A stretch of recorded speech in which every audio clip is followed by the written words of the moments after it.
The sun was setting behind the dense forest when Ethan, a retired forest ranger, spotted something unusual near the riverbank. A tiny bear cub sat alone, its round eyes filled with confusion and fear.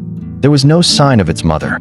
Ethan hesitated, knowing that bear cubs were never truly alone. But as he waited and watched, it became clear the cub had been abandoned. Ethan took a cautious step forward.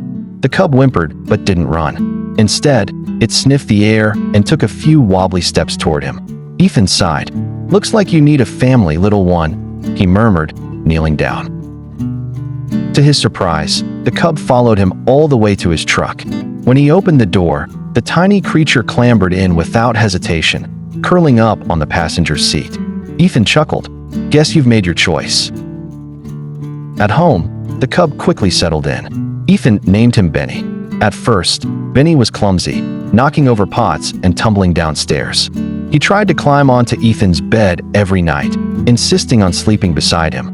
Ethan, who had lived alone for years, found himself laughing more than he had in a long time. Days turned into weeks.